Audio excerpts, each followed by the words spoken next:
నా వయసు ఎక్కువ అవడమే నేను చేసిన తప్ప అని లబోదిబం అంటూ ఏడ్చిన సంజన. మీరు అలా ఏడవద్దు, మీకు నేనున్నానని సంజనకి భరోసా ఇచ్చిన హృదయమానవ హరీష్. పోపులో పంచాయతీలో చివరికి సంజనకే కుకింగ్ మానిటర్గా తీర్పు ఇచ్చి శభాష్ రాయుడు అనిపించుకున్న కెప్టెన్ డెమోన్ పవన్.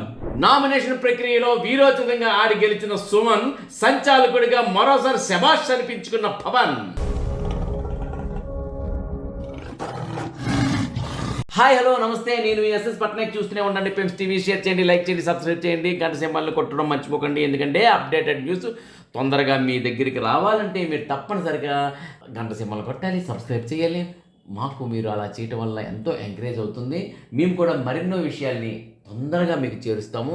నిన్ననే మీకు నేను చెప్పిన విషయాలు, చాలా విషయాలు ఈరోజు జరిగాయి కదా. ఒకటి ఈరోజు ఆడది నిన్నే మీకు చెప్పాను. ఏంటంటే ఈరోజు సుమనుని తనూజ గెలవబోతున్నారు. వాళ్ళు ఏంటిది మన ఇమ్యూనిటీ పవర్ తెచ్చుకుంటున్నారని నేను చెప్పాను. అదేవిధంగా ఇప్పుడు ఇమ్యూనిటీ పవర్ ఇందాక చూపించిన ఎపిసోడ్లో వాళ్ళిద్దరూ ఇమ్యూనిటీ పవర్ సంపాదించుకున్నారు. అంటే తనూజ సుమన్ ఈ వారం వాళ్ళు నామినేషన్ ప్రక్రియ నుండి దూరం అయ్యారన్నమాట. అంటే ఇమ్యునేషన్ ఎవరో వాళ్ళిద్దరికి నామినేట్ చేయడానికి వీల్లేదని. సో ఆ విషయాన్ని మనం ఆల్రెడీ చర్చించుకున్నాం. తర్వాత ఇప్పుడు ఎపిసోడ్ సాయంత్రం చూసిన తర్వాత అందులో అలాగే జరిగింది. ఎనీహౌ మీకు మరెన్నో అప్డేట్స్ ఇంత తొందరగా మీకు అందిస్తాను. అదేవిధంగా మరెన్నో విషయాలు మీకు చెప్పాలని ఉంటుంది, కానీ మీరు అంటే మన బిగ్ బాస్ షో చూసేటప్పుడు ఆ పోతుంది, ఆ యాంగ్జైటీ మీకు ఉండాలని కొన్ని విషయాలు చెప్పకూడదని చెప్పవలసిన వరకే నేను చెప్తున్నాను. నా అనాలిసిస్ అంతవరకు ఇస్తున్నాను, నా ఒపీనియన్ ఇస్తున్నాను. ఇప్పుడు జరిగిపోయే ఎపిసోడ్ గురించి నా ఒపీనియన్ చెప్పాలనుకుంటే, నా వయసు ఎక్కువ అవడమే నేను చేసిన తప్ప అని ఏడ్చింది సంజన గారు. అంటే యాక్చువల్గా ఏంటంటే సంజనకేమో కూరలో పోపు వేసుకొని తినాలని కోరుకుంది. అయితే ఆ పోపుకి కావాల్సిన సామాన్లు సరిపోతున్నాయా లేదా అని చెప్పేసి తనుజ తను ఏం చేశారంటే నేను చూసుకొని దగ్గరుండి చేస్తానని చెప్పింది. లేదమ్మా నేను చేసుకుంటాను, లేదా నేను వేరే వాళ్ళని పెట్టి చేసుకుంటాను అనే కోణంలో సంజన గారు వచ్చేసి అక్కడ దివ్య గారు వండుతున్నారు కదా కుకింగ్ సెక్షన్, అక్కడికి వెళ్ళి నేను పోపు వేసుకుంటాను అని చెప్తే పోపు అడిగారు. అప్పుడు పవన్ వచ్చేసింది, ఆమె స్నానానికి వెళ్ళాలి, మాకు కొంచెం పని ఉందంటారు. సరే నేను శ్రీజాతో తెచ్చి చేయించుకుంటానని చెప్పేది. మరి దివ్య గారికి అది నచ్చలేదు. దివ్య గారు ఏమన్నారంటే ఇది కుకింగ్ మానిటర్తో పర్మిషన్ తీసుకొని రండి, దివ్య గారు మరి శ్రీజాని డైరెక్ట్గా ఎలా తీసుకొస్తారు అని. సో ఆ విషయం కోసం తనకు అడిగితే సంజన సరే నేను వచ్చి చేస్తానులే అని తను చెప్పింది. కానీ ఎక్కడో దగ్గర ఆత్మగౌరవం దెబ్బతిన్నది మన సంజన గారికి. అయితే సంజన గారు ఒక విషయం గుర్తుపెట్టుకోవాల్సింది, తన కోసం కాఫీ మానుకొని తనూజ మరి ఆమెకి ఇంటికి రావడానికి ఇమ్యూనిటీ పవర్ని పెంచేది కదా, బ్యాటరీ పవర్ని పెంచింది కదా. అలాంటప్పుడు తనూజ పైన మరి తను చేస్తామన్నప్పుడు కాస్త ఈమె ఆగిది బాగును. ఈరోజు ఎపిసోడ్ అంటే ఆ పోపులో పంచాయతీ చాలా చిరాగ్గా అనిపించింది. పోపు కావాలి, నాకింత పోపు కావాలి, నాకింత పోపు కావాలి, నాకింత పోపు కావాలని. ఇంత పోపు కోసం అంత రచ్చ ఎందుకండి? ఆమె 10 సార్లు నేను నా వయసు పెరిగిపోవడమే చాలా తప్పు. ఎందుకంటే అదే పవన్ వచ్చేసి పోపు కోసం పెద్దగా నన్ను ఇన్సల్ట్ చేసి మాట్లాడాడు.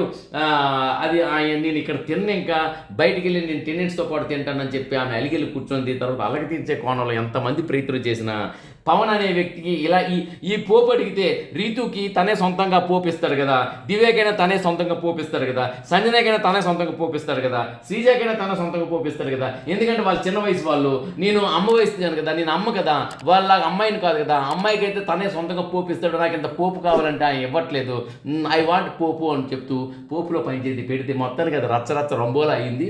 ఆ రచ్చ రంబోలా చూసేంతసేపు ఏంటంటే గుడ్డు పంచాయతీ ఒక రకంగా ఉంటే ఈ పోపులో పంచాయతీ రకరకాలుగా ఉంది.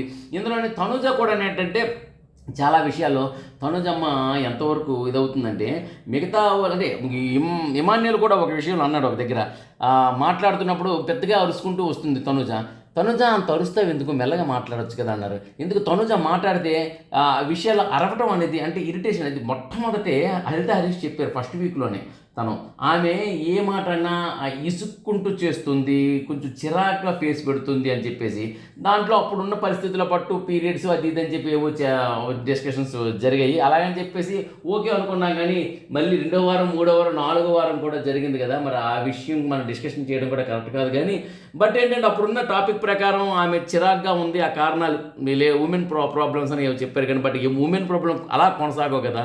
కానీ ఏంటంటే ఇక్కడ చిరాకుతనం అనేది కాకుండా కాస్త నవ్వుతూ చెప్తే బాగున్ను. మరి ఆ నవ్వు అనేది ఆమె దాంట్లో కదువు అవుతుంది. మరి ఏడుపు మాత్రం గలగలా వస్తుంది. కడబెత్తుకొచ్చింది కనిపిల్ల అని మన రీతుకు అన్నారు, కానీ రీతుతో పాటు ఉన్న తన సోల్మేట్ అయిన ఈ తనుజ కూడాను కడబెత్తుకొచ్చింది కనిపిల్లే. అది కాకపోతే 2 కడవలు ఎత్తుకుని వచ్చింది ఈ అమ్మాయి. మాట్లాడితే ఈమె ఏడుస్తుంది, లేదంటే అరుస్తుంది. సో ఈ అరుపులు ఏడుపులు ఎక్కువైపోయి మరి ఆ విషయం ఆమె కాస్త తెలుసుకుంటూ బాగుండు. ఆమె చెప్పింది వాస్తవమే, నేను చేస్తానని చెప్పింది. కానీ ఆ నేను చేస్తానని చెప్పిన దాంట్లో కూడా చిరాకుతనం ఎక్కువ కనిపిస్తుంది. దాంట్లో ఎదురు వ్యక్తికి డిస్టర్బెన్స్ అవుతుంది. అయినా సంజన కూడా ఆగవలసింది. మరి తప్పు ఇద్దరు సైడ్ ఉన్నప్పటికీ మొత్తానికి ఏంటంటే దీన్ని రచ్చరంబోలని పంచాయతీకి వచ్చిన తర్వాత ఆపడం కోసం పెదరాయుడు, మన పాపారాయుడు, ఆండ్రాయిడ్ ఏదో ఒక రాయుడు మన పవన్ కూర్చొని తీర్పిచ్చింది ఏంటంటే ఫైనల్గా ఏంటంటే కుకింగ్ మానిటర్ని ఇక నుండి మీరే చూడండి అని సంజన గారి చేతిలో పెట్టారన్నమాట. మొత్తానికి ఏంటంటే దొంగోడి చేతిలో తాళం ఇచ్చాడని ఒక సామెత ఉంది. అఫ్కోర్స్ ఇక్కడ కూడా మా సామెత ఉపయోగపడుతుంది. మరి కుకింగ్ పంచాయతీ ఆమెకి చెప్పారు కుకింగ్ మానిటర్, ఇక్కడ ఉన్న ఆమె కుకింగ్ మానిటర్. సో ఈ కుకింగ్ మానిటర్ ఇవ్వడంతో ఏంటంటే అందరూ గలగలా నవ్వారండి. ఆఖరికి మన తనుజాతో పాటు కూడా చిన్న ఏడుపులో కూడా నవ్వు వచ్చింది, నవ్వులో కూడా ఏడుపు వచ్చింది ఆమెకి. ఆ తర్వాత మళ్ళీ ఏడ్చింది, ఆ తర్వాత విషయం. కాకపోతే ఏంటంటే ఆమెకి కుకింగ్ మానిటర్ ఇవ్వడం వల్ల ఏంటంటే అక్కడికి సమస్య పోయింది.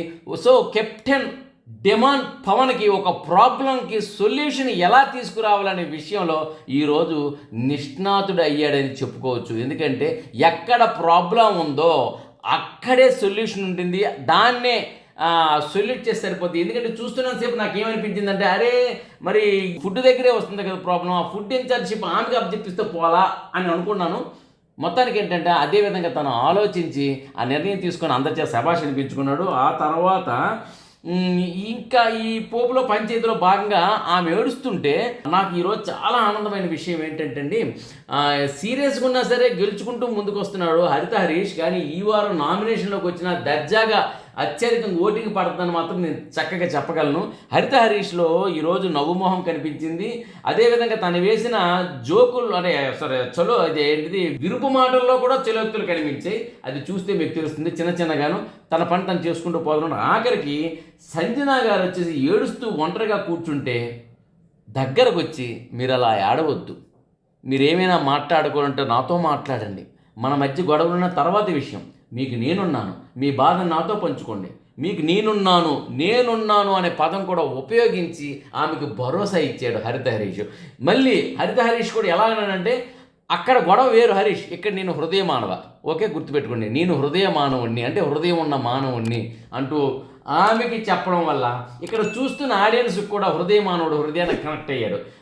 ఆ కనెక్షన్ ఎంతవరకు వచ్చిందంటే ఫ్లోరాతో ఆమె కూర్చొని షేర్ చేసుకుంటుంది. ఏంటని షేర్ చేసుకుంటుంది హరీష్ చిన్న పిల్లడి మనస్తత్వం, నువ్వు సెన్సిటివ్ నేను సెన్సిటివ్, మన ఇద్దరికన్నా 5 times అంటే 5 రెట్లు సెన్సిటివ్ హరీష్ అని చెప్పి ఆమె చెప్పడం జరిగింది. మరి హరీష్లో సెన్సిటివ్నెస్ని తొలిసారిగా చూసింది మరి సంజన గారు. మరి ఆ సెన్సిటివ్నెస్ని ఫ్లోరాతో పంచుకుంటే ఫ్లోరా గారు కూడా యాక్చువల్గా హరీష్ గారికి ఫ్లోరా గారికి మంచి రిలేషన్షిప్, మంచి ఫ్రెండ్షిప్ ఉంది. ఆ మంచి ఫ్రెండ్షిప్ ఎందుకంటే వాళ్ళిద్దరి మధ్య కూడా ఒక మంచి కూర్చొని మాట్లాడుకున్న ఒక ఆహ్లాదకరమైన వాతావరణంతోనే వాళ్ళిద్దరూ ఉన్నారు. దానికి ఫ్లోరా గారు ఎస్ నేను చెప్పాను కదా, నాకు తెలుసు కదా అనే టైప్లో ఆమె ఎక్స్ప్రెషన్స్ డైలాగ్స్ కూడా, ఆ డైలాగ్స్ అంతగా అనలేదు కానీ ఆ ఎక్స్ప్రెషన్స్ అలాగే ఉన్నాయి, మనకు అర్థం చేసుకుంటే అలాగే ఉంటాయి ఆ లుక్స్. మొత్తానికి ఏంటంటే హరిత హరీష్కి వెళ్ళి కోడిగుడ్డు ఉక్కురు అదే ఏమంటారు దాన్ని బుజ్జి చేయమని అడిగింది మాట మన సంజన గారు. ఆ విషయానికి హరీష్ కూడాను సరే చేసి పెడతాను, మీరు పర్మిషన్ తీసుకొని రండి, అప్పుడు నేను లోపలికి వచ్చి చేసి పెడతానని చక్కగా చెప్పడం జరిగింది. అంతేకాకుండా వెళ్ళిపోతున్నప్పుడు తను చేయలేదు. మరి నేను 10 రోజుల నుండి స్నానం చేయట్లేదు, మీకు చేయొచ్చా అని అడిగారు.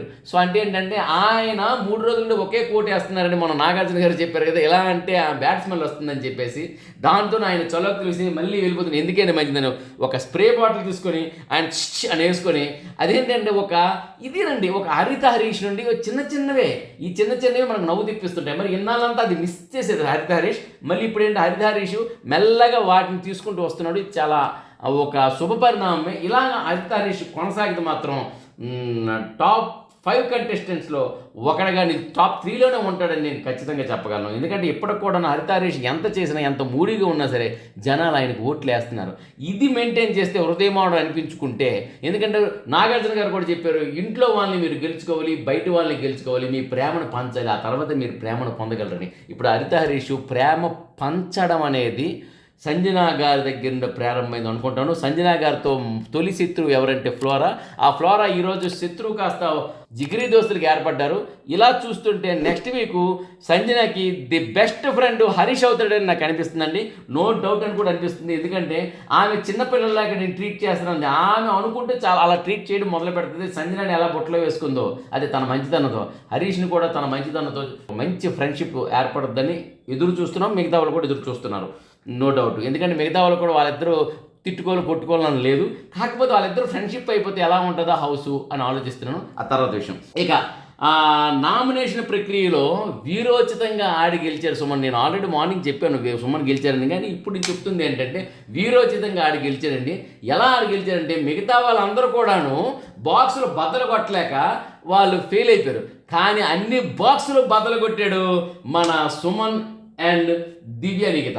ఈ దివ్య నిఖిత సుమన్ ఇద్దరు ఒక గ్రూప్ అండి. వీళ్ళిద్దరూ అంటే బిగ్ బాస్ కూడా చూడండి ఎంత చక్కగా గ్రూప్లు ఏర్పాటు చేశారు. హరీష్కి ఫ్లోరాని జతగా పెట్టారు, యమాన్యులకి జతగా మన సంజనని పెట్టారు, మమ్మీ కొడుకు. అదేవిధంగా భరణికి జతగా తనుజ నాన్న కూతురు. అదేవిధంగా కళ్యాణ్ని రీతు అంటే పవన్ ఉంటే పవన్కి ఇచ్చిండేవాడు. పవన్ అక్కడ కెప్టెన్ కాబట్టి సంచాలకుడు ఉన్నాడు కాబట్టి నెక్స్ట్ పొజిషన్ ఎవరంటే ఇంకొక పవన్ ఉన్నాడు, పడాల పవన్ కళ్యాణ్. ఈ పడాల కింద మన రీతు గారికి ఇచ్చారు, అది మంచి కాంబినేషనే. ఆ తర్వాత ఇంకొక కాంబినేషన్ ఎవరున్నారు మనకి, రాము మిగిలాడు, శ్రీజ మిగిలారు. వీళ్ళిద్దరు ఒక కాంబినేషన్ చేశారు. ఈ విధంగా ఏంటంటే ఇంత మంచి చక్కని కాంబినేషన్లో మన కొత్తగా వచ్చిన దివ్యకి సుమన్ శెట్టిని కాంబినేట్ చేశారు. సో చాలా బాగుంది కదా ఈ కాంబినేషన్. అయితే ఇందులో సుమన్ శెట్టి దివ్య తొలిసారిగా బాక్సులన్నీ బద్దలు కొట్టి ఆ స్టార్స్ని కైవసం చేసుకున్నారు, గెలిచారు. ఆ తర్వాత మిగతా వాళ్ళంతా బాక్సులు బద్దలు కొట్టలేక ఫెయిల్ అయిపోయారు. అయితే నెక్స్ట్ టాస్క్లోకి వచ్చినప్పటికీ వీళ్ళిద్దరికి మరో ఇద్దరిని ఎంచుకుని ఒక పవర్ ఇచ్చారు. ఎవరికి, సుమన్కి దివ్య నిఖితకి. వాళ్ళిద్దరు కలిసి ఇద్దరు ఎంచుకోవాలంటే వాళ్ళు ఏం చేశారంటే చాలా తెలివిగా, దివ్య నిఖిత చాలా తెలివిగా ఆడుతుందండి. బలమైన కంటెస్టెంట్ ఎంచుకుంటే మనం వీక్ అయిపోతాము, మనకన్నా వీక్ ఉన్న వాళ్ళకి ఎంచుకోవాలంటే ఆలోచించి ఎవరు అని చెప్పి సుమన్ ఆలోచిస్తూ నేమే చెప్పింది. ఎవరైంది నాకైతే తనూజ, అంటే రీతు అయినా సరే, మరి శ్రీజ అయినా సరే, సంజన అసలు వద్దన్నారు. ఈ ముగ్గురైనా సరే మనం ఇదవుతాము. మనం తనూజ అయితే అంటే ఇక్కడ అర్థమైంది ఏంటంటే తనూజ అనే ఆమె పర్ఫెక్ట్ కాదు ఆటల్లో అనేది ఆమె ఉద్దేశం. మరి ఆ విషయం మరి ఆమె కూడా గుర్తుంచుకోలేదు. నన్ను నిల్చోబెట్టింది అని ఆమె సరదా పడే కన్నా మరి ఈ విషయం తెలుసుకుంటే బాగుంటుంది. ఆ తర్వాత ఇంకెవరంటే ఫ్లోరా ఆమె వల్ల మనకి ఆమె గెలవదు, మనమే గెలిచేస్తామని ఉద్దేశం అన్నమాట.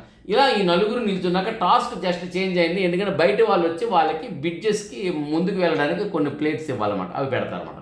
సో ఆ విధంగా వచ్చినప్పటికీ అక్కడ ఏంటంటే సహకరించాలి మిగతా వాళ్ళు. దీనికి ఎవరు మీకు సంచాలకుడిగా కావాలంటే పవన్ని ఎంచుకున్నారు. అంటే మొదట పవన్ సంచాలకత్వం ఎంత చక్కగా చేసేదంటే నిజంగా ఇంతవరకు చేసిన సంచాలకుల్లో ది బెస్ట్ సంచాలకుడు పవన్ అనిపించుకున్నాడు. ఈరోజు మొట్టమొదటిసారిగా పవన్గా మనస్ఫూర్తిగా నేను అభినందిస్తున్నాను. ఎందుకంటే ఇంతవరకు పవన్ తను చేసి కనిపించేటప్పుడు కానీ, తను ఆట ఆడేటప్పుడు కానీ రీతుతోనే ఉండేవాడు. బట్ ఈరోజు తన లోపల ఆటను బయటకు తీసుకొచ్చారు. నిన్న వాళ్ళ నాన్నగారు మాట్లాడిన మాట ఈరోజు ఆయన గుండెలను తాకింది. నిజంగా ఆట మొదలెట్టాడు పవన్. మరి పడాల కళ్యాణ్ ఎప్పుడు మొదలెడతాడో ఇంక చూడాలి. ఎందుకంటే పడాల కళ్యాణ్ మాత్రం ఇంకా మొదలు కరెక్ట్గా జరగలేదు. సరే ఈ పవన్ విషయానికి వచ్చినప్పుడు కెప్టెన్షిప్ చాలా చక్కగా చేశారు. అందుకని చెప్పి ఆ కెప్టెన్షిప్ని మళ్ళీ ఎంచుకున్నారన్నమాట. ఎవరు మన ఇప్పుడు ఈ రెండో టాస్క్లోని ఎంచుకున్నాక రెండో టాస్క్లో వచ్చినప్పటికీ ఒక్కొక్కరిని పంపించారనమాట. అందరూ కూడా ఏంటంటే తనుజకి సుమన్కి సపోర్ట్ చేశారు. కానీ రీజన్స్ కూడా చాలా చక్కగా చెప్పారు అందరూ కూడా. ఏంటంటే దివ్య నిఖిత నిన్న కాక నువ్వు మొన్న వచ్చావు, నీకు అప్పుడే ఇమ్యూనిటీ పవర్ ఇవ్వడం మాకు ఇష్టం లేదు. ఇక్కడ మేము 3 వారాలుగా ఉన్నాము, మేము నామినేషన్కి వెళ్ళి గెలుచుకుంటూ మేము ముందుకు వస్తున్నాం కాబట్టి అది నీకు కూడా తెలియాలి. ఇప్పటికిప్పుడు ఇమ్యూనిటీ పవర్ నీకు ఇవ్వడం అనేది మాకు ఇష్టం లేదు, ఏమనుకోవద్దు, మేము వాళ్ళకి ఇవ్వాలనుకుంటున్నాము. అదేవిధంగా ఫ్లోరాకి గత వారం మీకు ఆల్రెడీ ఇమ్యూనిటీ పవర్లో ఉన్నారు మీరు. ఈ వారం మీరు గడిచిన వారం ఇమ్యూనిటీ పవర్ నుండి అంటే నామినేషన్ నుండి మీరు తప్పించుకోగలిగారు. నామినేషన్ అయినప్పటికి కూడాను మీరు గెలిచారు ఇమ్యూనిటీ పవర్ వల్ల. సో మళ్ళీ రెండోసారి కూడా మీకు ఇమ్యూనిటీ పవర్ ఇవ్వడం ఎందుకు, ఇంకొకరికి ఇద్దామండి అంటూ చెప్పడంతో మన ఫ్లోరా గారు కూడా యాక్సెప్టెన్స్ చేశారు. ఆమె ఎప్పుడూ యాక్సెప్టెన్స్లోనే ఉంటుంది. అలాంటి మరి ఇద్దరు కాకుండా అందరూ వచ్చిన వాళ్ళందరూ కూడా ఈ తనుజకి సుమన్ శెట్టికే సపోర్ట్ చేశారు ఈ సెకండ్ టాస్క్లో. దానివల్ల ఏంటంటే వీళ్ళిద్దరు కలిసి ఇమ్యూనిటీ పవర్ తీసుకున్నారు. కాబట్టి కెప్టెన్గా ఉన్నందుకు గాను పవన్కి డిమాండ్ పవన్కి ఇక్కడ ఈ గెలుపొందినందుకు గాను సుమన్కి ఈమెకి రెండిటికి ఏమంటారు దాన్ని మన ఇమ్యూనిటీ పవర్ వచ్చింది. కాబట్టి నామినేషన్లో వీళ్ళు ముగ్గురు లేరు, మిగతా అందరూ నామినేషన్లో ఉంటారు. సో ఆ విధంగా ఏంటంటే ఇక్కడ కూడా సంచాలకుడిగా మరోసారి శభాష్ అనిపించుకున్నాడు మన డిమాండ్ పవన్. సో ఇదండి ఈరోజు అప్డేట్స్. మార్నింగ్ ఎపిసోడ్ మళ్ళీ కలుద్దాం. అంతవరకు బాయ్, నమస్తే. మీ ఎస్ఎస్ పట్నాయక్. చూస్తూనే ఉండండి పిమ్స్ టీవీ. లైక్ చేయండి, షేర్ చేయండి, సబ్స్క్రైబ్ చేయండి, గంట సింబల్ని గట్టిగా కొట్టండి.